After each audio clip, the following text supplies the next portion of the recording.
예, 오늘부터 이제 셋째인 검은 말에 대해서 말씀드리겠습니다. 자, 검은 말은 기근을 의미하죠. 예, 검은 말은 기근을 가져오는 천사를 나타냅니다. 그래서 오늘 본문의 제목은 오늘부터는 이제 기근의 때를 준비하라는 말씀으로 여러분에게 하나님의 말씀을 증거하겠습니다. 지금 전 세계에 자연재앙이 임하고 있습니다. 예, 폭우와 폭염, 폭설, 가뭄, 그리고 기상이변으로 인해서 기습이란 단어가 붙어서 자, 홍수도 그냥 홍수가 아니라 기습적인 홍수, 기습적인 폭염과 같은 재난들이 일어납니다. 예, 기후변화로 인해서 쉽게 꺼지지 않는 대형 산불이 일어나서 산과 농작물들을 태우고 있고, 그리고 해수면 온도는 갈수록 높아져서 상승해서 강력한 폭풍우가 전 세계를 휩쓸고 있습니다. 이것들은 사람이 감당할 수 없는 재해입니다.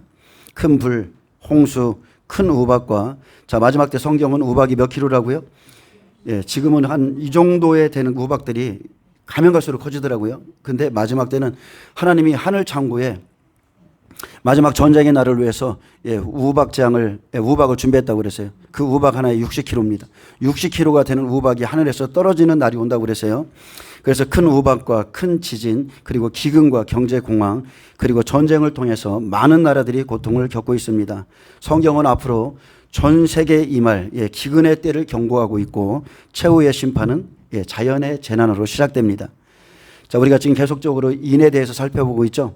그런데 인은 앞으로 일어날 일에 대한 하나님의 계획을 말하는 거고, 실제적으로 시작되는 것은 일곱째 인이죠. 일곱째 인이 떼어지면 이스라엘 백성들의 기도를 받으시고, 그리고 나팔 재앙이 일어나죠. 그래서 나팔과 인은 함께하는 겁니다. 나팔이 부러지면 인재앙이 나팔재앙과 함께 시작되죠. 그래서 첫째인 흰말, 둘째인 붉은 말, 그리고 셋째인 이제 하나하나씩 이렇게 시간을 두고 떼어지는 게 아니고, 한번 인이 떼어지면 첫째인, 둘째인, 셋째인, 넷째인이 한꺼번에 이렇게 떼어지는 거죠. 그래서 동시에 시작되는 사건입니다. 나팔과 인이 동시에 시작되는 사건이고, 자, 어떤 인도 하나도 떨어지지 않았습니다. 성경에 지금 기록된 앞으로 우리 시대에 있을 그 어떤 인도 하나도 떨어지지 않았고, 자, 이제 셋째인을 소개하겠는데, 셋째인은 환란 속에 있을 기근을 나타냅니다. 이것은 부분적인 기근이 아니죠. 어떤 성읍에는 비가 내리고 어떤 성읍에는 비가 내리지 않는 이런 부분적인 기근이 아니라 전 세계에 동시다발적으로 시작되는 기근입니다. 그리고 이 기근은 하나님이 보내시는 기근이에요. 막을 자가 없습니다. 계시록 11장 6절에 그들이 권능을 가지고 하늘을 닫아 그 예언을 하는 날 동안 비가 오지 못하게 하고, 그래서 한일에 7년 환란은 이방인 두 증인이 복음의 나팔을 부는 그 순간부터 아주 극심한 기근이 시작됩니다. 자, 하나님께서 보내시는 기근, 7년 기근이죠. 그래서 계시록 8장 7절 첫째 나팔이 부러지면서 아주 극심한 기근이 시작되죠. 우리가 엘리야 때를 보면 여호와의 말씀에 이제 내가 다시 말하지 않으면 그때까지 비가 내리지 아니하리라고 그러죠. 그것과 똑같은 기근이 시작되는 겁니다. 그래서 하나님께서도 요셉에게 7년 풍년과 7년 기근의 때를 계시하셨듯이 지금 마지막 시대를 사는 그리스도인들에게 이러한 때가 오고 있으니 이것을 준비하라고 지금 말씀하고 있는 겁니다.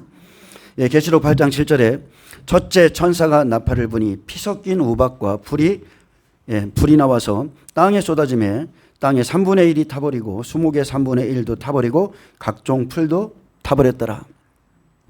나팔이 부러지면 하늘에서 피 섞인 우박과 불이 이 땅에 떨어집니다. 그래서 타버리고 타버렸더라. 그리고 여기서 쏟아지면은 헬라어로 에블레테입니다. 이것은 최후 심판의 전조를 말하는데, 자, 피 섞인 우박과 불이 땅에 쏟아져 완전히 자연계를 파괴합니다. 피가 섞였다는 것은 나팔 재앙이 자, 모세의 때와 같이 아주 극한 심판임을 나타내고, 환란이 시작되는 순간부터 기근의 천사가 움직입니다. 3분의 1은 세상의 모든 것이 아니라 땅의 3분의 1에 영향을 끼치면서 심판이 시작되는데, 쉽게 타버리는 풀과 나무처럼 믿음에 따른 심판이 우리에게 주어집니다. 즉 기근을 통해서 믿음의 심판이 시작돼요. 자, 그래서 이사야는 좋은 포도 맺기를 기다렸더니 들포도를 맺으면 어찌 됨이냐 이렇게 말했죠. 그래서 내가 그 울타리와 담을 다 걷어서 먹힘을 당하게 하고 구름에게 명하여서 그 위에 비를 내리지 못하게 하리라 했습니다. 이게 심판입니다. 이게 지금 저와 여러분이 기다리는 심판이에요. 자, 계시록 6장 5절 보겠습니다. 이제 셋째 인을 좀 보겠습니다. 셋째 인을 떼실 때에 내가 들으니 셋째 생물이 말하되 오라 하기로 내가 보니 검은 말이 나오는데 그 탄 자가 손에 저울을 가졌더라. 자, 흰 말은 하나님의 천사죠. 하나님의 천사장입니다. 그래서 증인들과 함께 증인들과 함께 영생에 들어갈 알곡을 모으죠. 자, 그래서 전 3년반은 평화 7년 평화조약 안에 있기 때문에 뱀 시대입니다. 성도를 내어준 바 되죠. 3년 반 동안. 그리고 거기서 누가 알곡이고 누가 가라지인지, 누가 하나님의 백성인지 아닌지를 그렇게 추수하고요. 자, 붉은 말 사탄이죠. 사탄 루시퍼입니다. 그래서 거짓 종들을 통해서 쭉정이를 모으는데 전 3년 반에 이 일을 하죠. 그리고 후 3년 반은 그가 칼을 들었더라 말씀한 것처럼 전쟁이 일어납니다. 육적인 전쟁. 용시되기 때문에 완전히 다 밟아버린다고 그랬습니다. 그리고 이제 동시에 떨어지는 셋째인 이 검은 말은 기근을 주는 천사입니다. 그래서 검은색은 전쟁의 결과로 찾아온 황폐함과 비참함, 슬픔과 기근을 나타내는데 검은 말은 아주 극한 기근을 가져옵니다. 그래서 그 말을 탄 자는 그 천사를 부리는 자로서 손에 저울을 가졌더라 했습니다. 자, 손에 저울을 가졌더라. 이것은 자, 식량을 저울에 달아 배급하는 절박한 기근의 상황을 묘사합니다. 자, 하나님은 영육 간의 기근으로 사람들을 달아봅니다. 육적인 기근을 통해서 영적인 믿음을 알 수 있죠. 기근을 줘보면 그 사람의 믿음을 달아볼 수가 있습니다. 요셉의 때에도 그러했고 엘리야와 사르밧 과부 그리고 엘리사와 수넴 여인 그리고 기근을 통해서 모든 믿는 자들의 믿음을 그리고 그들의 행위를 다 하나님이 달아봤습니다. 자, 엘리야가 기근을 선포하고 기근이 들자 이제 그리 시내가에 갔을 때 하나님께서 까마귀를 통해서 떡과 먹을 것을 보내주고 더 극한 기근이 들자 이제 너는 사르밧 과부의 집으로 가라고 했습니다. 근데 그는 믿는 자가 아니었어요. 시돈 땅에 있는 과부였어요. 그래서 자, 엘리야는 하나님의 말씀대로 시돈 땅에 사는 사르밧 과부에게 찾아갔습니다. 근데 막상 가보니까 이 여인이 나를 돌봐줄 거라고 그랬는데 막상 가보니까 어때요? 절망으로 죽어가는 여인이었죠. 먹을 게 없어서 죽고자 결심한 여인이었어요. 그래서 먹을 것이 없어서 죽고자 하는 그 여인에게 엘리야가 물을 달라 했습니다. 나에게 물을 좀 달라. 저 엄청난 기근 가운데 물은 귀하죠. 근데 그 물을 달라 했고 남아있는 가루 한 움큼과 조금 남은 기름으로 떡을 만들어서 내게 가져올 것을 요구하면서 하나님의 말씀을 전했습니다. 그리하면 그랬어요. 그리하면 여호와의 말씀에 그 통에 가루가 떨어지지 아니하고 그 병에 기름이 없어지지 아니하리라. 근데 사르밧 과부는 이 말대로 행했다는 거예요. 지금 내가 이 떡과 이 기름으로 떡을 하나 만들어서 내 아들과 먹고 죽으려고 하는데 하나님의 말씀이 들려진 거예요.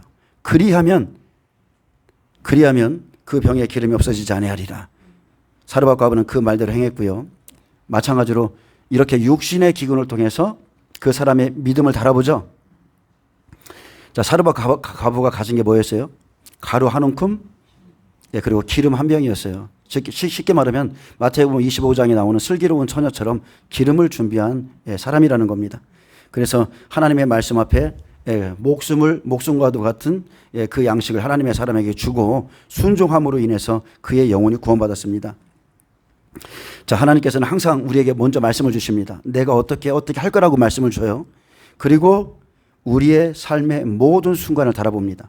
먼저 말씀을 줘요. 앞으로 내가 이런 일을 할 것이다. 성경을 보면 처음부터 끝까지가 다 그렇습니다. 내가 이 일을 할 것이다.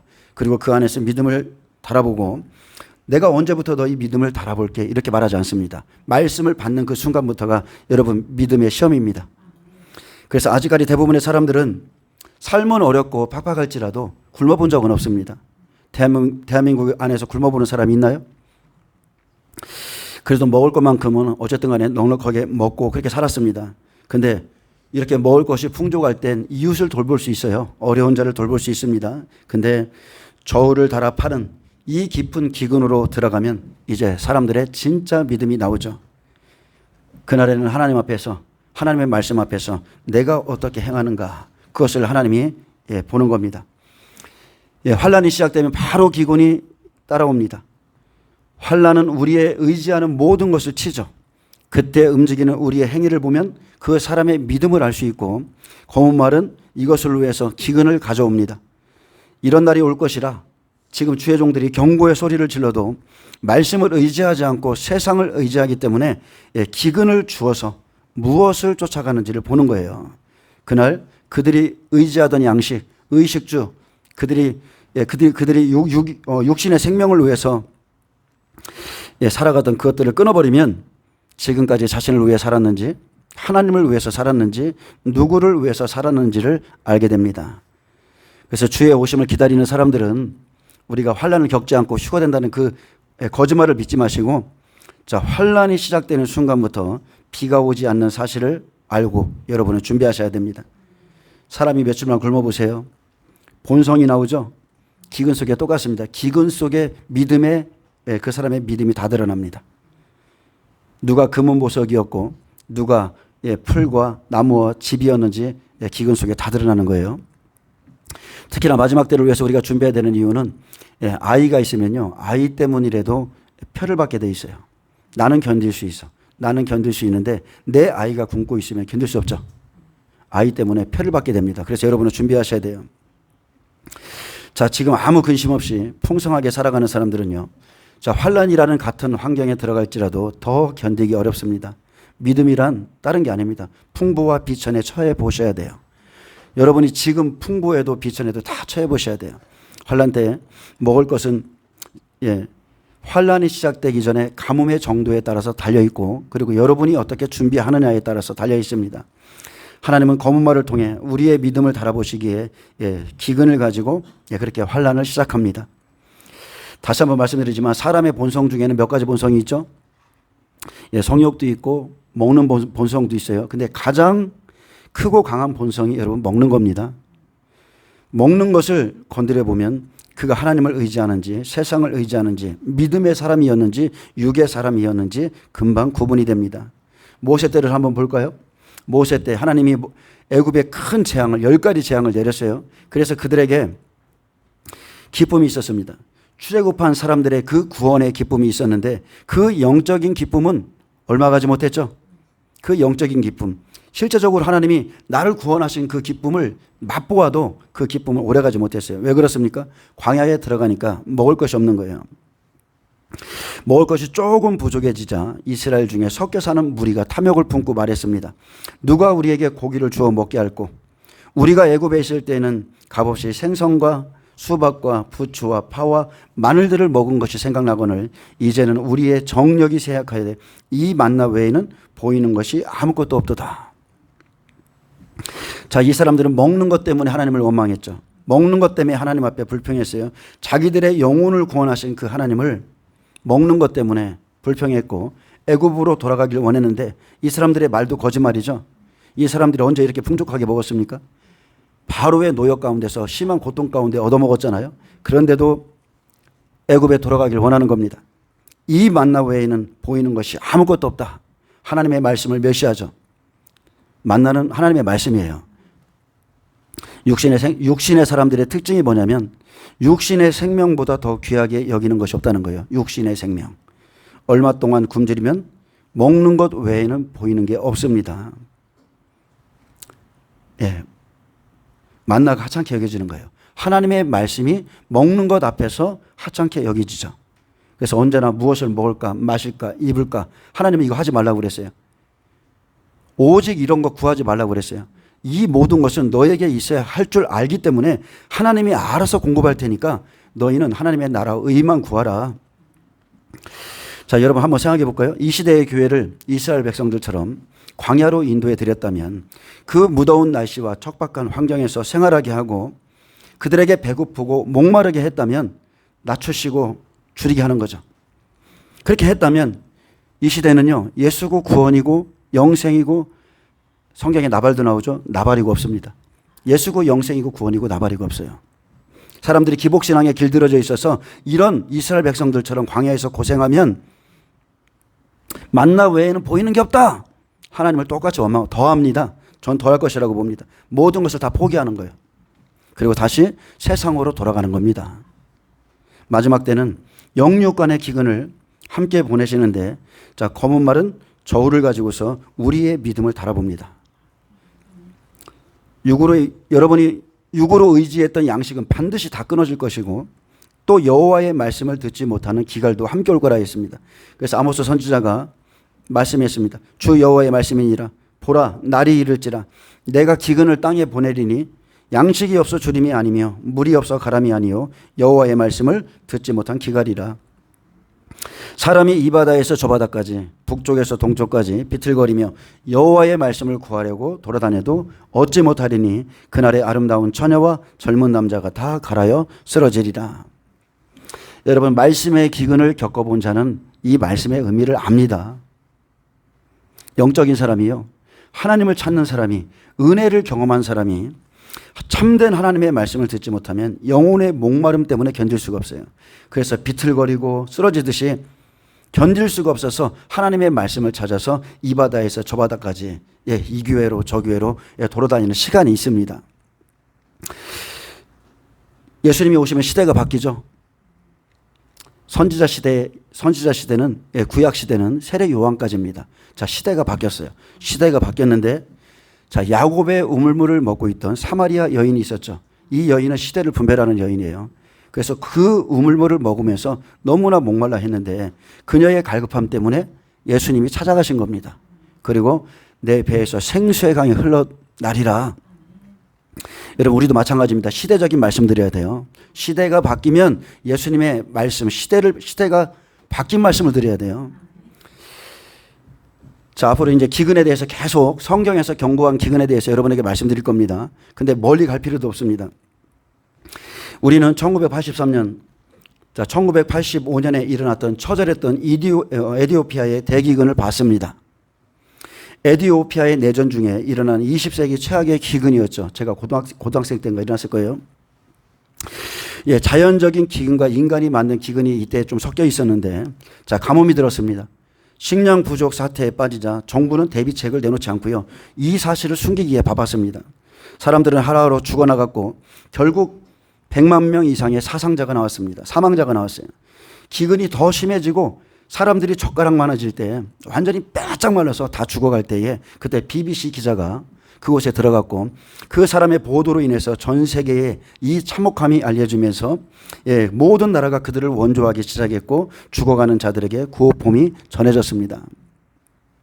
또 러시아 우크라이나의 전쟁의 시작 때 그 여파로 인해서 우리는 모르고 있었지만 아프리카 일부는 식량난으로 인해서 굶어 죽어가는 사람들이 있었어요. 기근이 오면 무정부 상태에서 일어나는 사람들의 약탈은 말할 것도 없습니다. 막 서로 빼앗아가려고 말할 것도 없어요. 자, 우리가 멀리 지나간 시대 볼 것도 없습니다. 여러분, 지금 이 시간에 전쟁으로 인해서 봉쇄된 가자지구의 형편을 한번 보세요. 자, 가자지구는 지금 현재 석 달째 식량 공급이 끊겨서 아이들이 먹지 못해서 굶어 죽어가고 있습니다. 제가 알기로는 이미 저번 주인가 100명이 넘었다고 그래서요. 아이들이 굶어 죽어가고 있습니다. 완전 생지옥이죠. 잡초를 먹습니다. 잡초를 다 뜯어서 먹고 있고 거북이를 잡아 먹고 있습니다. 수많은 아사자들이 발생하고 있고, 자, 토마토 1kg에 8달러로 4배나 뛰었고, 자, 지금은 이것도 없습니다. 그리고 밀가루가 30배가 뛰었다고 그래요. 그래서 지금 뉴스를 보니까 완전히 빼짝 마른 사람들, 절망에 찬 사람들이 어린이와 어른 할 거 없이 자, 빈 냄비를 들고서 막 손을 내밀면서 먹을 걸 달라고 구호단체에 손을 내미는 장면을 봤습니다. 완전히 밀치고 울부짖고 아이고 어린이고 할 게 없습니다. 물도 바닥났고 필수품도 없고 식량이 다 바닥났습니다. 시장에서 팔리는 그 양식은 식량은 너무나 귀하고 비싸서 살 수가 없고요. 자, 식량을 얻으러 왔지만 부족함으로 인해서 사람들이 다 거의 대부분이 빈손으로 돌아가고 사람들의 모습은 너무나 말라서 서서히 죽어가고 있습니다. 여러분, 한번 오늘 찾아서 한번 보세요. 식량을 얻기 위해 손을 뻗치고 울부짖고 사정하는 그 모습, 굶어 죽는 어린아이의 비명소리는 생지옥과도 같습니다. 이 기근이 우리에게 찾아온다는 겁니다. 이것은 아무것도 아니죠. 이들은 석 달을 그랬지만 우리에게는 7년 기근이 옵니다. 자, 이들에게 만약에 여러분 생각해 보세요. 자, 붉은 말, 사탄, 거짓 선지자들. 자, 그들이 사용하는 사람들이 가서 먹을 것을 공급해 주는 조건으로 당신들 표를 받으세요 라고 말한다면 어른이나 어린아이 할 것 없이 저는 다 받을 거라고 봅니다. 여러분 며칠만 굶으면 다 필요 없어요. 그냥 다 받습니다. 자, 전 세계는 지금 산불과 홍수, 가뭄과 기근으로 신음하고 있습니다. 이러한 자연재난은 갈수록 증가될 것이고 앞으로 전 세계는 하나님의 말씀대로 기근을 통해서 고통받는 시대로 들어서고 있습니다. 자, 지금은 기근을 당하는 이 사람들이 불쌍하고 남의 일 같아 보이지만 앞으로 일어날 우리의 모습이죠. 환난 때 일어날 우리의 모습이고, 자, 우리도 먹지 못하는 때가 옵니다. 매매조차 할 수 없는 때가 오죠. 그래서 때를 알고도 준비하지 않는 자는 그날에 가서 고난을 받을 것이고요. 환난에 막상 들어가면 그래도 위에 있는 사람들은 먹죠. 지도자들은 먹습니다. 그런데 백성들은 그렇지 않아요. 요셉의 때도 한번 살펴보세요. 하물며 군대는 군량미로 인해서 잠시 먹을 수 있겠지만 조금만 시간이 지나면 그것마저도 다 없어집니다. 기근 앞에서, 경제의 무너짐 앞에서 모든 사회 전반의 기존의 질서가 다 무너집니다. 첫째 나팔엔 땅 3분의 1이 타버릴 것이고, 둘째 나팔엔 바다의 3분의 1이 파손되므로 바다의 무역이 파괴되죠. 모든 물동량도 물자도 없어집니다. 자, 이렇게 준비가 안 된 상태에서 환란이 시작됐다고 한번 생각해 보세요. 아무 준비도 안 된 크리스찬에게 자, 붉은 말이 나타나서 자, 먹을 것을 주고 좋은 말로 미혹하면서 자, 표는 상징이니 받아도 괜찮아 라고 말한다면 이 사람들 자동으로 따라갑니다. 2, 3일만 굶어도 표 받는 건 아무것도 아니에요. 자동으로 따라갑니다. 요셉의 때를 좀 볼까요? 요셉의 때는 하나님께서 7년 풍년과 7년 기근의 때를 다 알려주셨어요. 노아의 때와 같습니다.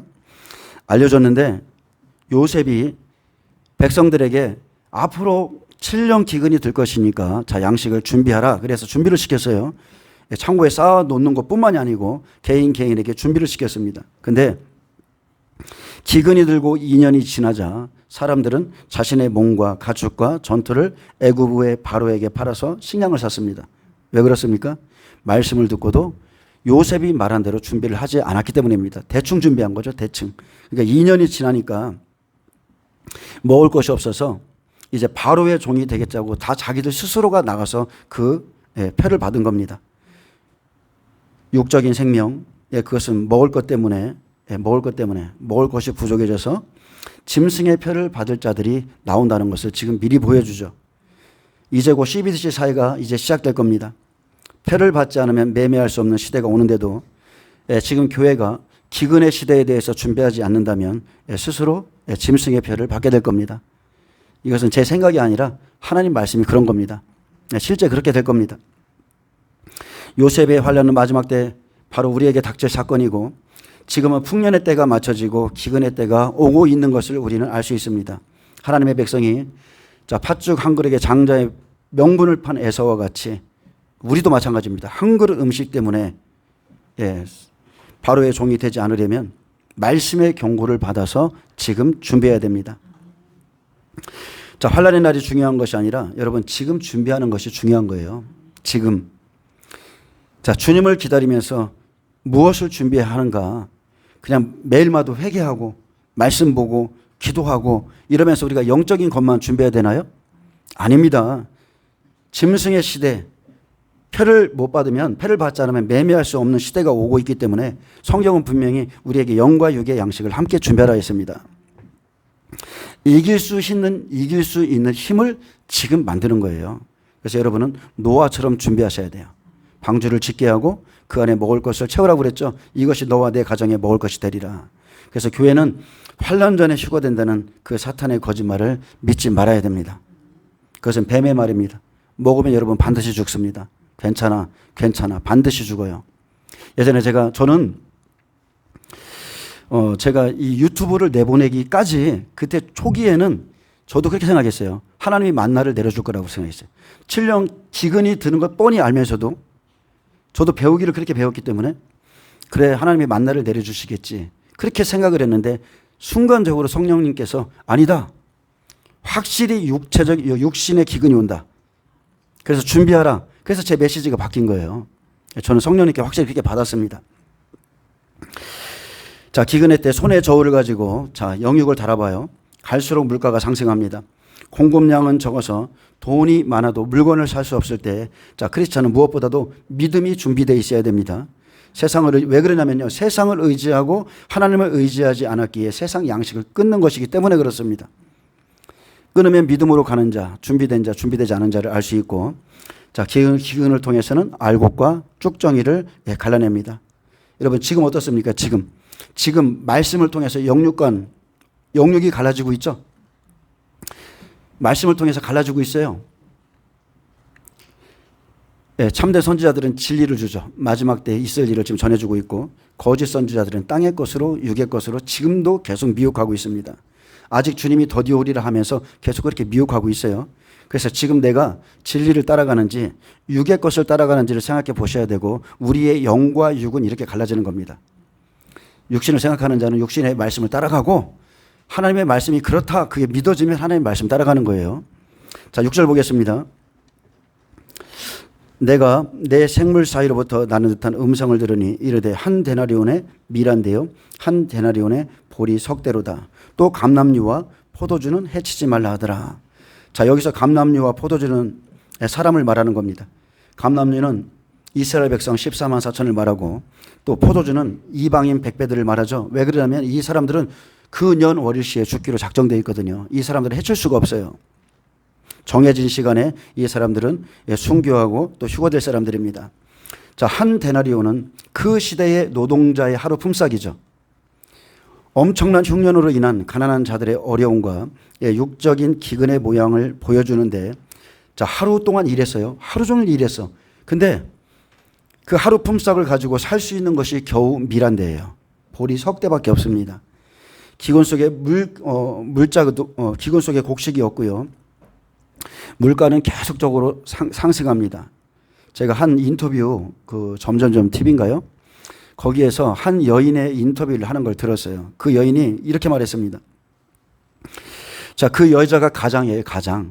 가장인데 이렇게 말하는 거예요. 왜 그리 눈물이 나는지 모르겠어요. 나는 지금 1시간에 4만 원을 버는데 그래도 생활할 수가 없어요. 너무나 살기 힘듭니다. 아주 이 물가가 너무 오르니까 1시간에 4만 원을 버는데 살 수가 없다는 거예요. 또 한 남자분이 이렇게 말했습니다. 나는 코딱지만한 월급을 벌고자 내 영혼을 팔고 있습니다. 이렇게 노래하는 겁니다. 나는 그 월급 받고자 내 영혼을 지금 팔고 있습니다. 자, 그래서 하나님께서는 환난 날에 하루 종일 일한 그 하루의 품삯을 가지고 밀 한 대를 사고 또는 보리 석대를 살 수밖에 없게 될 것이라 했습니다. 그래서 많은 사람들이 먹을 것을 사기 위해서 줄을 서게 될 것이죠. 여러분, 코로나 때 봤죠? 마스크를 사기 위해서 막 쭉 줄이 서 있었을 때 저는 그때 뚜렷하게 하나님의 음성을 받았거든요. 아들아, 앞으로는 교회가 문을 닫게 될 것이고 사람들이 저렇게 줄 서게 될 거야. 먹을 것을 얻기 위해 줄 서게 될 거야. 그 음성을 들었어요.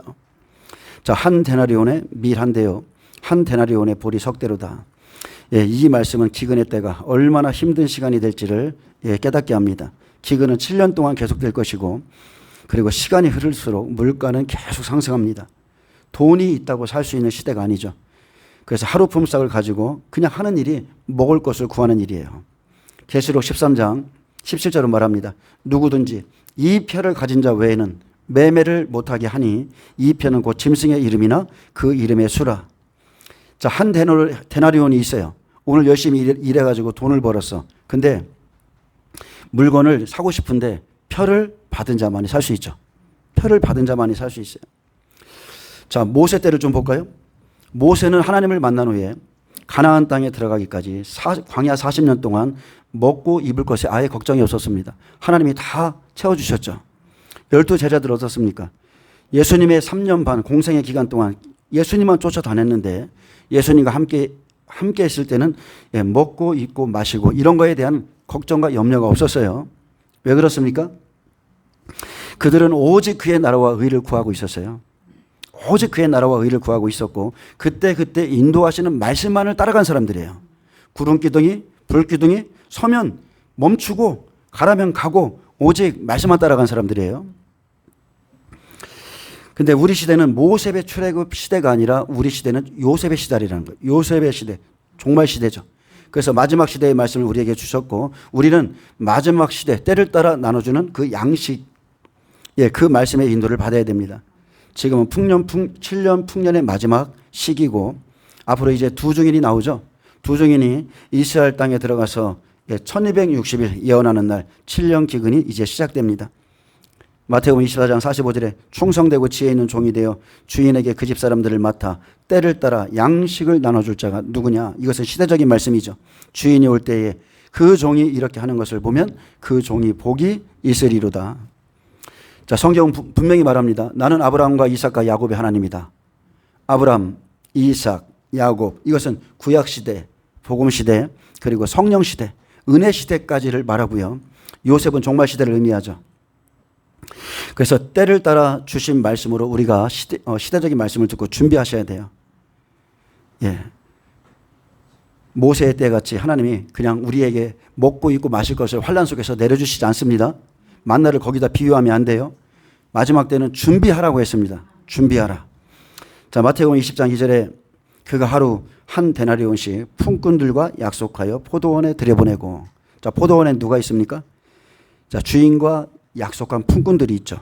그래서 환난 전에 포도원의 품꾼들을 들여보내서 이제 외치게 하는 겁니다. 믿음을 준비하라. 믿음을 준비하라. 노아처럼 지금 여러분에게 외쳐주는 거예요.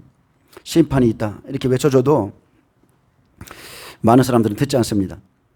분명히 주님은 인자의 임함이 노아의 때와 같다고 그랬죠. 노아를 통해서, 자, 은혜 시대의 끝자락이죠. 창세기 6장은 은혜 시대의 끝자락이에요. 노아를 통해서 심판받을 사람들을 미리 다 보여주신 겁니다. 육체가 된 사람들, 하나님의 영이 떠났죠. 그래서 미리 보여준 거고, 자, 그가 공의의 말씀을 외쳤어도요, 먹고 입고 마시고 여전히 땅에 소망을 두고, 자, 부귀영화 사치를 원합니다. 그래서 노아가 외친 그 시대의 양식을 준비하지 못했기 때문에 그들이 멸망했습니다. 마찬가지로 우리 시대는 환난 날에 육의 양식을 끊는 것이 기근이죠. 왜요? 영의 양식을 준비 안 했거든. 영의 양식, 하나님의 말씀을 듣고 준비해야 되는데 말씀을 듣고도 사람들이 준비하지 않기 때문에 실제적으로 끊는 거예요. 실제적으로. 그래서 언약의 말씀대로 이제 딱 때가 돼서 기근을 내리면 믿음이 있는 자와 없는 자가 싹 드러나죠. 말씀을 준비한 자는 준비된 말씀이 그날의 만나가 됩니다. 마지막 때의 말씀을 준비하면 내 길을 비추는 그 하나님의 말씀이 우리를 인도하는 거예요. 그날 똑같은 환경인데 내 믿음의 상태에 따라서 그 시간이 힘들 수도 있고 여러분 쉬울 수도 있습니다. 자, 기름을 준비하지 못한 자는요, 말씀이 없어서 환랑 속에서 그의 등불이 꺼져갑니다. 앞으로 적그리스도가, 즉 붉은 말이 경제를 장악해서 무역과 육신의 양식을 가지고 모든 사람들을 미혹함으로 믿는 자들조차 표를 받게 될 겁니다. 근데 누가 넘어가느냐? 육신의 사람들이죠. 지금 이사야 5장은요 그것을 잘 말하는 거예요. 가옥의 가옥을 이으며, 그죠? 뭐예요? 아파트를 말하는 거예요. 마지막 시대 아파트를 말하는 거예요. 오직 거기에 소망을 준, 이 부분은 좀 이따 좀 말씀드리겠는데, 거기에 소망을 준 사람들, 땅에 소망을 준 사람들.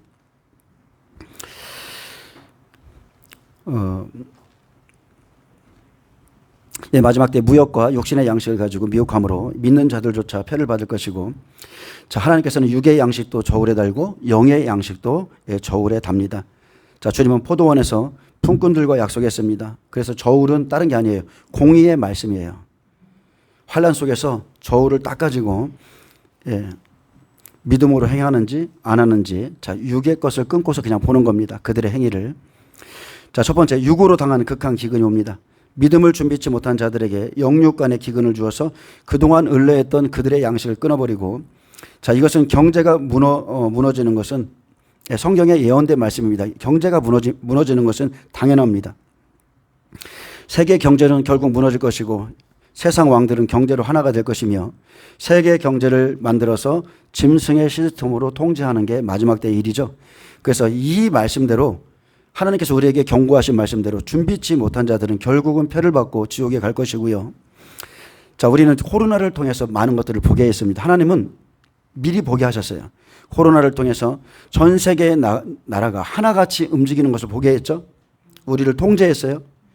예, 식당도 못 가고 어디 가지도 못하고 백화점까지 딱 막을 때 이제 그것이 딱 끊겼는데 이미 하나님은 우리에게 미리 보여주시고 앞으로 실제적으로 그런 일이 더 강력하게 통제하는 시대가 온다고 말했습니다.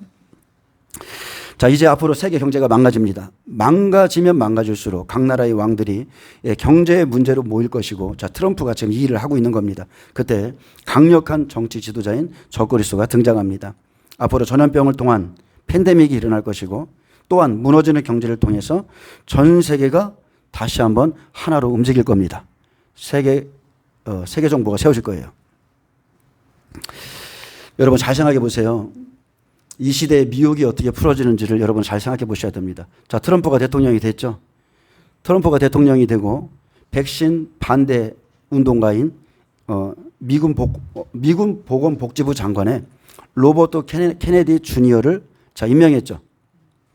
자, 음모론자며 우리가 믿고 있는 음모론을 다 믿고 있는 자며 백신을 반대하는 사람이에요. 근데 그를 트럼프가 세웠어요. 이거 희한한 일이죠. 자, 로버트 케네디 주니어는 백신 반대 운동가고 공공보건에 관한 음모론을 지지하는 활동가였습니다.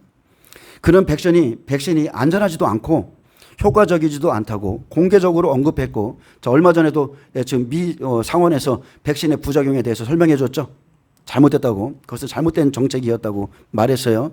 그리고 이것을 발표함으로 인해서 며칠 동안 사람들의 축하를 받았습니다. 근데 문제는 뭐냐면 백신 반대론자인 줄 알았던 그가 이제 새로운 맞는 백신을 발표했죠. 완전히 없을 줄 알았는데 그게 아니고 맞는 백신을 발표했어요. 프리메이슨, 잘 보세요. 트럼프는 프리메이슨 성경을 들고 선서한 사람이에요. 그가 온 인류에게 성경은 분명히 팔이나 이마에 표를 받으면 유황불못에 들어간다고 그랬는데 트럼프는 팔에 주입하도록 백신을 승인해 준 자고요. 자, 그가 일론 머스크와 잠시 함께 일했죠. 근데 일론 머스크는 어떤 사람이에요? 모든 사람의 이마에 칩을 받고자 하는 사람이고, 그는 이번에 X에서 그의 챗봇 AI 동반자를 소개할 때 그 배우에 누가 있었어요? 사탄 루시퍼를 소개했어요. 사탄 루시퍼. 그것을 소개하면서 사탄 루시퍼를 뒤에다 쭉 크게 그려놓고 그가 사탄을 섬기고 있음을 알렸습니다. 계시록 14장 16절은 말합니다. 누구든지 짐승과 그의 우상에게 경배하고 이마에나 손에 표를 받으면 하나님의 진노의 포도주를 받으리라 했습니다. 자, 트럼프가 임명한 로버트 케네디 주니어, 그는 만능 백신을 발표하면서 우리는 이 백신이 코로나 바이러스뿐만이 아니라 독감에도 효과가 있을 것이라 믿고 훨씬 더 안전하고 효과적인 백신이 될 것이라 했습니다. 만능 백신. 이것은 여러분 처음부터 계획된 일이죠. 디지털 아이디와 이것이 앞으로 연계될 것입니다. 여러분 아브라함 협정 코인 뒤에 보면 이 모든 것이 잘 나타나 있어요. 그래서 여러분은 뱀의 혀처럼 달콤하게 말하는 사람의 말을 믿으면 안 되고요. 한국의 질병청은 어떻습니까? 코로나가 지금 있습니까, 여러분? 코로나가 사라졌어요. 근데 이번에 어떻습니까? 다시 530만 명분의 백신을 사들였죠. 그리고 노인들을 보호한다는 명목으로 10월부터 접종하려고 합니다. 근데 530만 명이라는 것은 한국의 미접종자의 수예요. 미국에서는 그 전에 있던 백신을 다 폐기하고 있는데 한국은 코로나가 없어진 지금도 530만 명분의 이 분의 백신을 사들여서 10월부터 접종하려고 하고 있는데, 자, 이 메뉴에는 누가 있어요? 여전히 정은경이가 있죠. 정은경이가 있는 거예요. 이미 국회는 어떻습니까? 백신 접종 강제화 법안이 올라와 있죠.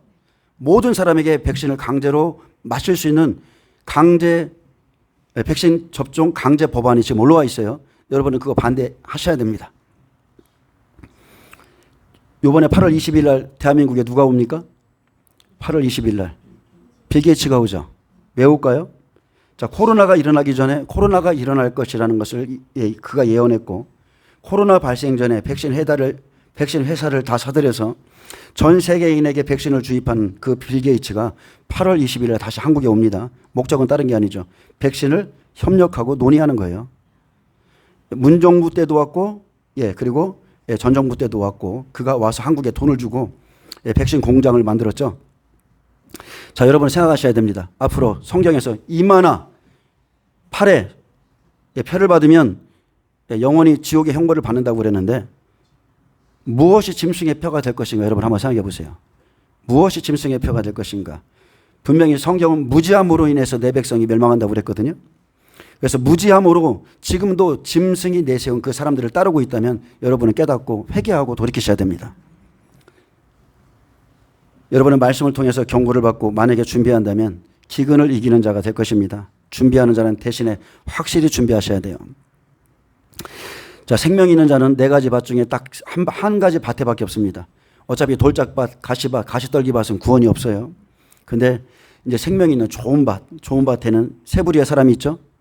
자, 은혜 시대 때 세 부류의 사람이 나와요. 30배, 60배, 100배가 나옵니다. 이들이 들어가는 나라가 틀리죠. 다 천국에 가는 것이 아니라 누군가는 보좌로 가고 누군가는 다스리는 자가 되고 누군가는 천년왕국에 들어가고 누군가는 낙원에 들어갔다 백보자 심판 후에 천국으로 들어가는 사람 다 나눠집니다. 자, 은혜 시대 때 30배라고 여러분 한번 생각해 보세요. 내가 30배의 믿음을 가졌다.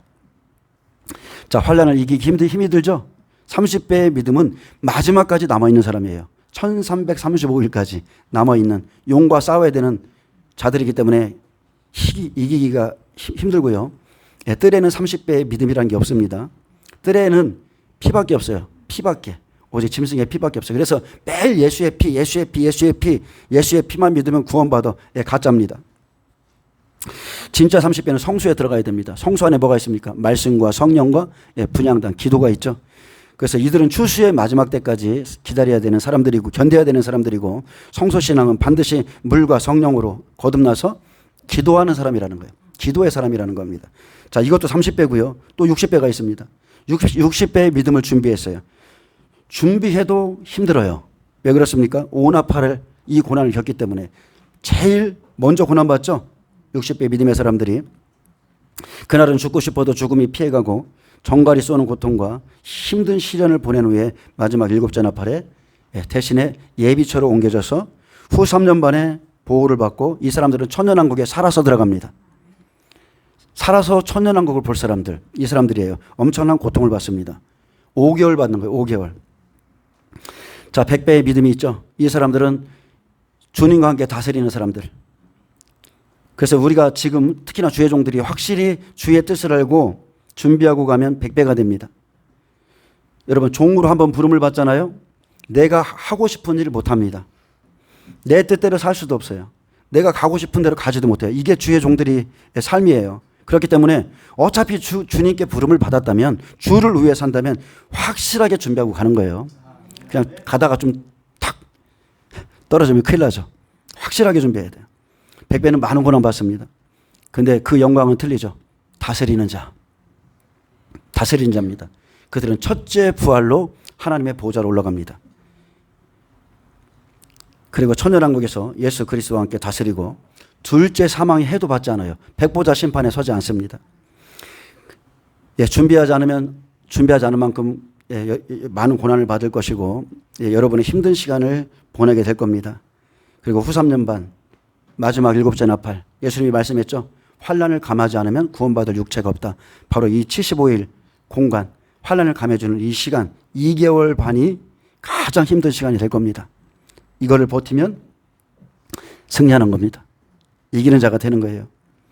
자, 30배의 믿음은 성경에 분명히 기록되어 있습니다. 1003년 반 1260일이 마치죠.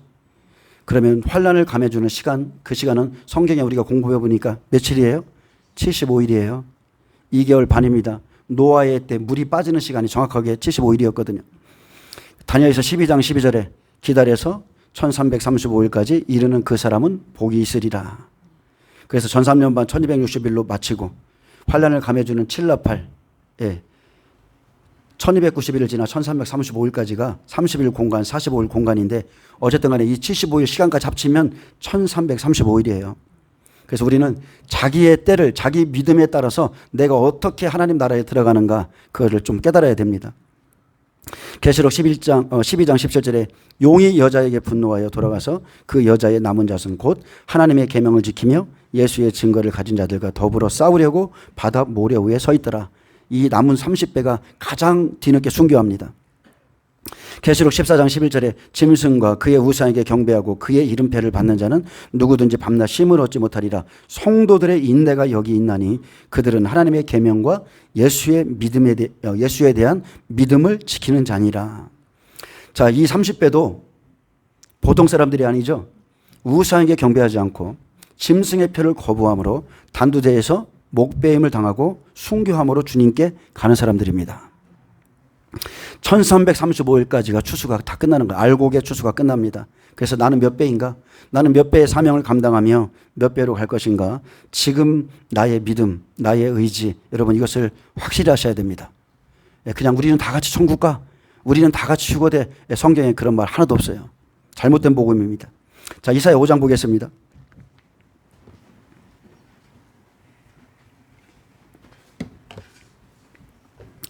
자, 이것은 초림과 재림에 대한 예언입니다. 육적인 기근이 올 것이라고 말합니다. 자, 영적인 원리는 똑같습니다. 하나님께서 진리의 말씀을 주죠. 그리고 진리의 열매를 맺지 않으면 자, 본성과 육신의 생각으로 그냥 돌아가도록 그냥 내버려 두는 겁니다. 들포도를 맺은 자들, 황폐한 땅이 되도록 그들에게 울타리와 담을 걷어버린다고 그랬어요. 그래서 짐승에게 짓밟히도록 넘기신다고 그랬고, 그래서 결정은 우리의 목입니다. 우리의 자유의지를 하나님은 존중하시기 때문에 먼저 항상 말씀을 주세요. 내가 이 일을 행할 거야. 너희는 이렇게 살아야 돼. 이런 심판을 할 거야. 먼저 말씀을 주고 우리의 자유의지대로 그냥 내버려 두시는 거예요. 계시록 2, 3장 우리가 살펴봤잖아요. 계시록 2, 3장 7교회 시대의 모습, 지금 우리 시대의 모습이죠. 끝자락의 모습인데 모든 주의 종들의 모습과 교회의 모습과 영적인 상태를 말씀을 통해서 보라고 그랬어요. 그리고 회개하라고 그랬고 이기는 자가 되라고 했습니다.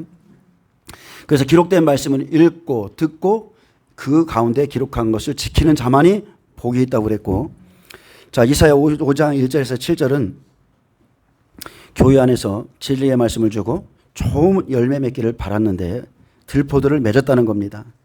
자, 들이라는 것은 늘 살펴봤지만 생명 없는 자를 말하죠.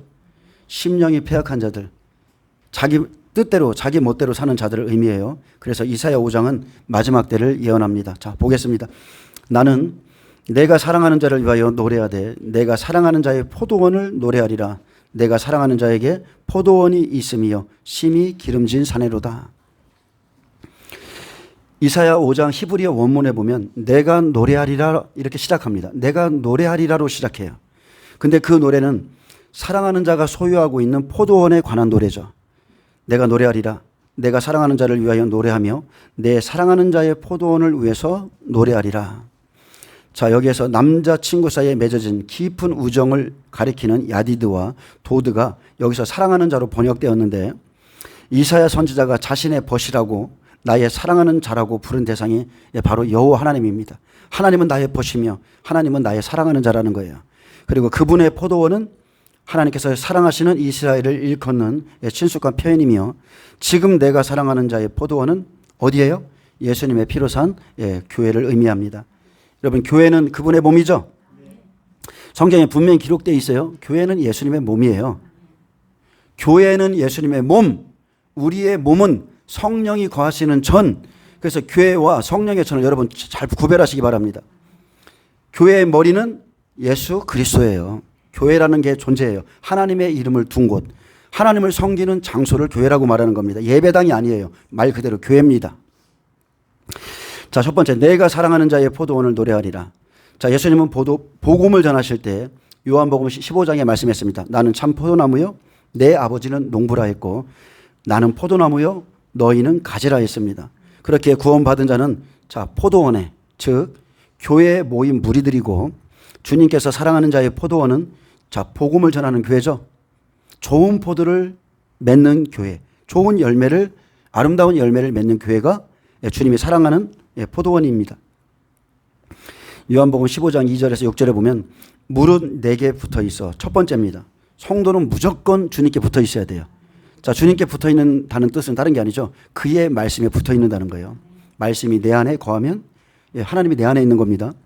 자, 물은 내게 붙어 있어 열매를 맺지 아니하는 가지는 아버지께서 그것을 제하여 버리시고. 똑같습니다. 열매를 맺지 아니하면 어느 시대든지 다 제해버려요. 자, 물을 열매를 맺는 가지는 더 열매를 맺게 하려 하여 그것을 깨끗하게 하시느니라. 너희는 내가 일러준 말로 이미 깨끗해졌느니라. 자, 사람이 무엇으로 깨끗해져요? 하나님의 말씀입니다. 내가 이미 일러준 말로 너희는 깨끗해졌어. 그래서 베드로에게 발을 씻으라고 그랬어요. 내 안에 거하라. 나도 너희 안에 거하리라.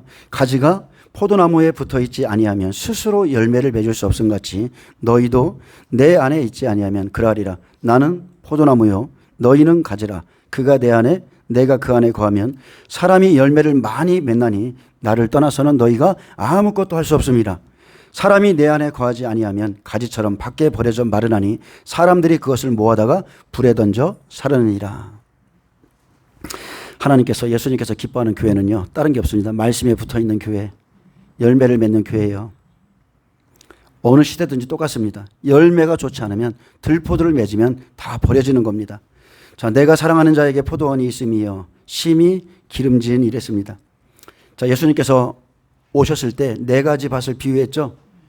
사람들의 땅은 다 황무지였어요. 그 황무지 땅에다가 말씀을 주니까 기름진 성령의 말씀, 진리의 말씀을 주죠. 그랬더니 자, 황무지 같은 우리의 심령, 마태복음 13장, 즉 길가밭, 돌짝밭, 가시떨 떨기밭에 찾아오셔서 진리를 주면 우리의 심령이 뭐가 돼요? 기름진 산이 되는 겁니다. 우리는 황무지입니다. 원래 본성이 황무지예요. 성령의 진리의 말씀, 성령의 말씀을 받은 자들은 기름진 산입니다. 또 두 번째, 자, 예수님이 하신 일이죠.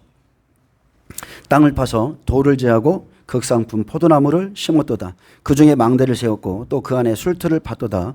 좋은 포도 맺기를 바랐더니 들포도를 맺었도다. 자, 이것은 비유의 말씀입니다.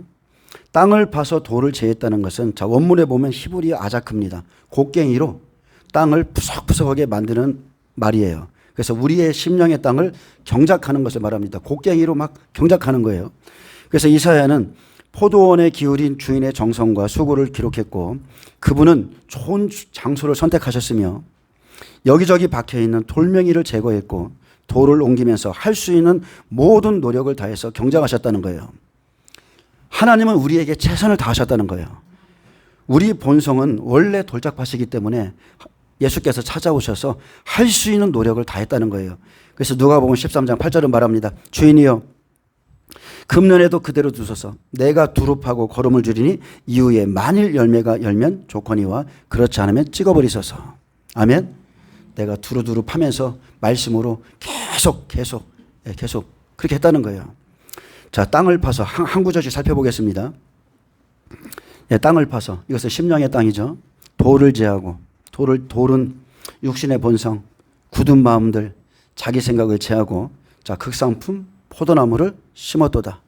예수님께서 가장 좋은 생명의 말씀 그리고 언약을 맺었죠. 마태복음 5장에 보면 산상수훈이잖아요. 입을 열어 가르쳐 이르시되 심령이 가난한 자는 이렇게 시작해서 의를 위하여 박해는 받은 자는 천국이 그들의 것이 될 것이다 라고 30배, 60배, 100배가 되는 말씀을 주셨죠. 천국의 약속을 주신 거예요. 그리고 그 중에 망대를 세웠습니다. 우리의 영혼을 도둑맞지 않도록 하나님의 파수꾼인 종들을 세워서 그 가운데 놓았기 때문에 종들의 사명은 딱 하나입니다. 시대를 알고 깨어있는 거예요. 그리고 외쳐주는 겁니다. 좋은 포도가 맺도록 성도들의 심령을 생명으로 이끌어가야 되고 양의 탈을 쓴 이리들로부터 지켜줘야 되고 그리고 육체의 종욕, 땅의 소욕을 죽이고 버릴 것을 버리게 하고 끊을 것을 끊게 하고 그리고 그 격가지들 있죠. 우리는 나무잖아요. 이 격가지들 잘못 살았던 것들을 딱 쳐서 그들의 심령을 아주 좋은 땅으로 이끌어 가야 되는 게 종들의 사명이에요. 종들이 하나님 만나기를 두려워해야 됩니다. 저는 두렵습니다. 왜 그러냐면 하나님께서 자기의 소유를 맡겨줬잖아요. 자기 양떼를 맡겨줬거든요. 결산하는 날이 와서 두려운 거예요. 주의 날은 그냥 기쁜 날이 아니고 하나님과 목회자들이 결산하는 날이에요. 그래서 농부들은 성도들이 좋은 포도를 맺는지 아니면 들포도를 맺고 있는지 계속 살펴서 이렇게 하세요. 그거 하지 마세요. 이렇게 권면해 주는 거예요. 근데 듣고 안 듣고는 본인의 선택입니다. 근데 끊임없이 지금 들포도를 맺고 있는 거 그런 것들은 제해줘야 되죠. 자, 노력은 또 이걸로 끝난 게 아니죠. 그 안에 술틀을 파셨도다. 자, 하나님의 교회에 뭐를 줘요? 성령의 세수를 성령을 부어주시죠. 그래서 성령 안에서 생명의 말씀을 준비하도록 준비시키고, 근데 좋은 포도 맺기를 바랐더니 그랬습니다. 하나님의 말씀을 받아서 말씀을 따라서 자기 본성을 제하고 자기 생각을 버리고 자기 고집도 버리고 하나님의 약속을 쫓아서 자기를 죽이는 것이 열매인데 안 따라요. 그걸 바랐는데, 자, 쉽게 말하면 갈라디아서 5장 22절, 그 전에 육체의 소욕이 나오죠. 육체의 열매는 이러하니, 그러면서 갈라디아서 5장 22절 성령의 열매 맺기를 바라셨는데 들포도를 맺었다는 겁니다. 사랑과 희락과 화평과 오래 참음과 자비, 양선, 충성과 온유와 절제니 이 같은 것을 금지할 법이 없느니라. 성령 안에 있으면 자동적으로 맺어지는 열매죠. 근데 이게 없어요. 이처럼 주님께서 할 수 있는 모든 수고를 다했어요. 십자가에서 우리를 대속하셨고, 하나님으로부터는 성령을 각 사람에게 부어주셨고, 그 안에서 가르치고 계시는데, 그래서 주인은 당연히 좋은 포도를 기대했는데, 그러나 그 결과는 충격적이죠. 들포도를 맺었도다. 그렇게 열심히 노력했는데 성도가 들포도를 맺었다는 거예요. 하나님의 말씀을 압니다. 들었습니다. 그런데 하나님의 약속대로는 살지 않습니다. 오히려 세상을 의지하고 세상의 말을 듣고 그렇게 세상을 의지하고 사는 것이 결국은 들포도죠. 들포도는 원문에 보니까 열매도 없이 악취를 풍기는 쓴 야생포도를 의미해요. 자, 생명 없다는 거예요. 들포도는 생명 없는 존재라는 거예요. 70인 역에서는 이것을 가시나무와 엉겅퀴로 번역했습니다. 자, 들포도가 뭐라고요? 가시나무와 엉겅퀴. 이게 들포도예요. 마태복음 7장 15절은 말합니다. 거짓 선지자들을 상가라 그랬어요. 거짓 선지자들의 영적인 모습은 가시나무입니다. 엉겅퀴예요. 거짓 선지자들을 상가라. 양의 옷을 입고 너희에게 나오나 속에는 노략질하는 일이라. 그들의 열매로 그들을 알지니. 자, 무엇으로 비교해요? 가시나무에서 포도를 또는 엉겅퀴에서 무화과를 따겠느냐. 그래서 거짓 선지자들은 가시나무고 엉겅퀴입니다. 이와 같이 좋은 나무마다 아름다운 열매를 맺고 못된 나무가 나쁜 열매를 맺나니 좋은 나무가 나쁜 열매를 맺을 수 없고 못된 나무가 아름다운 열매를 맺을 수 없느니라. 이러므로 그들의 열매로 그들을 알리라. 자, 무엇이든지 심은 대로 거두는 게 영적인 법칙입니다. 신앙의 결론은 열매뿐이죠. 열매뿐이에요. 들포도는 진리의 말씀을 듣고도 여전히 본성으로 사는 자, 자기 생각, 자기 방법으로 사는 자입니다. 하나님을 의지하지 않습니다. 마태복음 13장 3절에서 9절에 좋은 씨를 뿌리고 좋은 열매를 바라셨죠. 자, 심령의 땅을, 자, 사람들의 땅을, 마음을 비유로 말씀하셨는데, 자, 예수께서 비유로 여러 가지를 그들에게 말씀하여 이르시되 씨를 뿌리는 자가 뿌리러 나가서 뿌릴새 더러는 길가에 떨어짐에 새들이 와서 먹어버렸고 더러는 흙이 얕은 돌밭에 떨어짐에 흙이 깊지 아니하므로 곧 싹이 나오나 해가 돋은 후에 타서 뿌리가 없으므로 말랐고 더러는 가시떨기 위에 떨어짐에 가시가 자라서 기운을 막았고 더러는 좋은 땅에 떨어짐에. 자, 좋은 땅은 자, 네 가지 땅을 말했는데 확률적으로 따지면 75%는 결실이 없는 땅이에요. 자, 좋은 땅에 떨어지면 어떤 것은 100배, 어떤 것은 60배, 어떤 것은 30배의 결실을 맺었느니라. 자, 무엇 때문에 결실에 대해 말씀을 듣고, 말씀 듣고, 귀 있는 자는 들으라 하시니라. 그래서 제대로 듣고 하나님 말씀대로 행하면 여러분 옥토가 되는 겁니다. 그 안에서 30배, 60배, 100배가 되는 거예요. 근데 씨를 뿌리고 좋은 포도 맺기를 바랐더니 들포도를 맺는 것 같이, 자, 하나님의 백성들이 예수님의 말씀을 받고도 이방인과 같이 사는 겁니다. 이방인과 같이 매일 무엇을 먹을까, 입을까, 마실까, 매일 그렇게 사는 거예요. 하나님을 신뢰하지 않습니다. 세상 근심, 걱정, 염려할 거 자기 혼자 다 해요. 그래서 세상 근심, 걱정, 염려로 인해서 그 사람의 믿음이 안 자라죠. 자랄 수가 없어요. 말씀이 들리지 않아서 듣는 즉시 마귀에게 빼앗기고 환난이나 박해가 조금만 와도 그냥 넘어져 버리고 또는 재물의 유혹에 말씀이 막혀서 결실하지도 못한다고 그랬습니다. 그래서 이렇게 하나님의 뜻과 상관없이 살기 때문에 들포도입니다. 들포도가 맺어요. 그래서 우리가 하나님의 말씀을 깨달으면 여러분 즉시 돌이키셔야 돼요. 무엇을 입을까 먹을까 마실까 염려하지 마라. 이것은 다 이방인들이 구하는 것이라 오직 그의 나라와 그의 의를 구하라고 그랬습니다. 그러면 다 더해 주시겠다. 자, 들포도는 계시록 17장 2절 음녀가 주는 음행의 포도주입니다. 땅의 임금들도 그로 더불어 음행하였고 땅에 거하는 자들도 그 음행의 포도주에 취하였다 하고. 땅에 속한 자들의 특징이요, 다른 게 아닙니다. 하나님의 말씀보다 세상의 말을 더 믿는 거예요. 음료가 준불, TV에서 내보내는 그런 말을 더 믿고 살아가죠. 세상의 포도주, 하나님 말씀보다 세상의 말을 더 믿고 따라갑니다. 그래서 이사야 선지자의 노래는 이스라엘은 열매 없는 들포도였다, 이렇게 하면 노래가 마치죠. 포도원에 열매가 없다. 그러므로 3절부터는 이제 포도원 주인이신 하나님께서 그들에 대해서 말하는 겁니다. 예루살렘 주민과 유다 사람들아 구하노니 이제 나와 내 포도원 사이에서 사리를 판단하라. 내가 내 포도원을 위하여 행한 것 외에 무엇을 더한 것이 있느냐. 내가 좋은 포도 맺기를 기다렸거늘 들포도를 맺으면 어찌 됨인고. 여러분, 예수님의 이 말씀 앞에 우리가 할 말이 있습니까?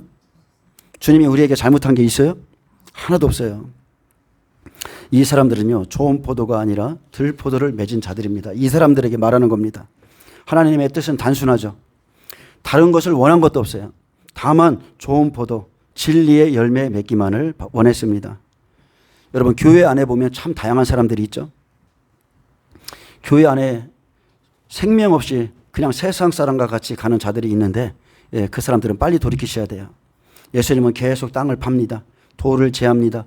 극상품 포도를 심어주길 원합니다. 근데 좋은 포도가 아니라 들포도를 맺은 자들에게 말했어요. 이제 내가 이러한 사정과 열매를 다 봤다. 무엇이 옳고 그른지를 한번 판단해 보자. 그러면서 그들을 다 소환하는 겁니다. 내가 너에게 도대체 잘못한 게 무엇이냐? 한번 얘기 좀 해보자. 그런데도 그들은 이 이야기 속의 대상이 오늘 또 그럴 겁니다. 제가 여러분에게 말하고 있지만, 자, 이 대상이 나인 줄을 몰라요. 자신들의 이름을 모르고 그냥 또 판단하다가 나중에서야 자기들이 심판받을 자임을 깨닫게 되는 겁니다. 마태복음 21장에 보면 포도원 농부 비유와 똑같습니다. 예수님께 말씀을 듣고 있어요. 근데 다 남의 이야기로 듣고 있다가 마지막에 깨닫는 거죠. 다른 한 비유를 들으라. 한 집주인이 포도원을 만들어 산 울타리로 두르고 거기에 집 자는 틀을 만들고 망대를 짓고, 자, 똑같습니다. 새로 주고 타국에 갔더니 열매 거둘 때가 가까움에 그 열매를 받으려고 자기 종들을 농부들에게 보내니 농부들이 종들을 잡아 하나는 심히 때리고 하나는 죽이고 하나는 돌로 접근을. 그리고 나중에는 아들까지 보내죠. 근데 대제사장들, 바리새인, 자, 이 예수님의 비유를 끝까지 듣고서야 자기들을 가리켜 말씀하신 줄을 깨달았어요. 근데 어떻게 했습니까? 회개하지 않았습니다. 회개하지 않았고 오히려 예수님을 더 죽이려고 했어요. 말씀을 듣고도 그 사람들은 하나님의 뜻을 다 버려버렸습니다. 그 결과로 어떻게 됐습니까? 마태복음 23장에 그들에게 화를 선언하셨죠. 화 있을진저. 그들이 당할 일을 말씀했어요. 지옥에 떨어질 것이라고 그랬습니다. 그래서 이제 나와 내 포도원 사이에서 사리를 판단하라.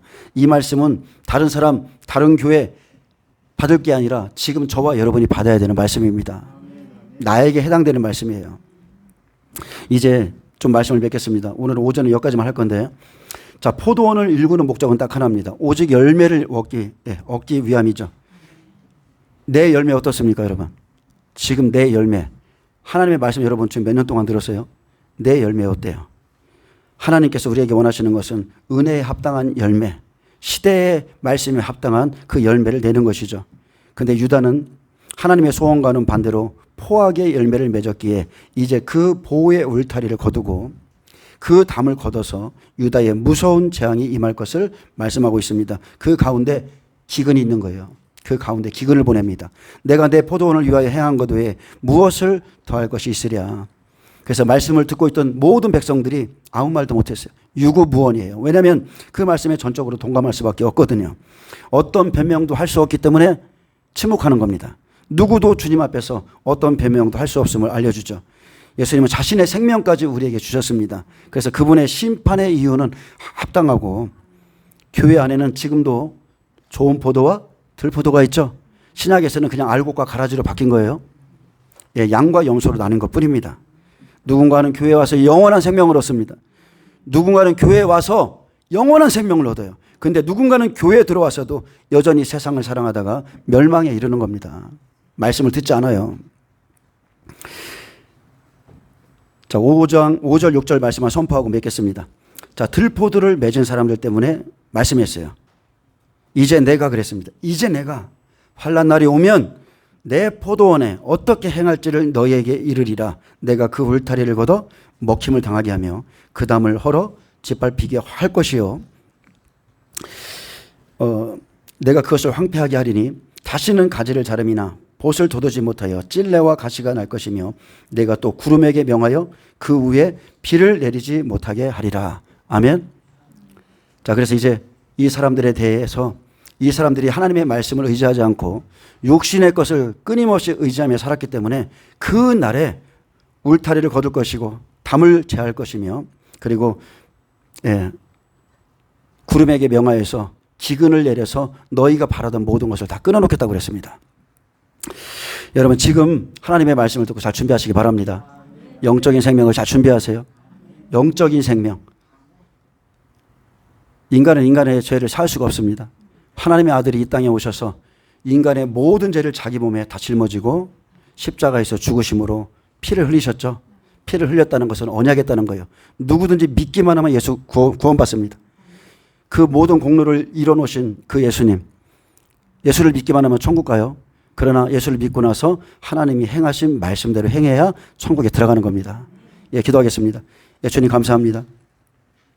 마지막 날에 검은 말을 보내서 큰 기근이 있을 것이라 말씀하셨는데 그 기근은 열매 맺는 좋은 열매를 맺는 자들을 위함이 아니라 좋은 열매를 맺지 못하고 들포도를 맺은 사람을 위함이라 했습니다. 그래서 우리가 하나님의 말씀을 듣고 좋은 열매, 좋은 포도를 맺을 수 있도록 은혜를 허락하여 주시옵소서. 감사하며 예수님의 이름으로 기도합니다. 아멘. 하나님의 영광 박수 올려드립니다.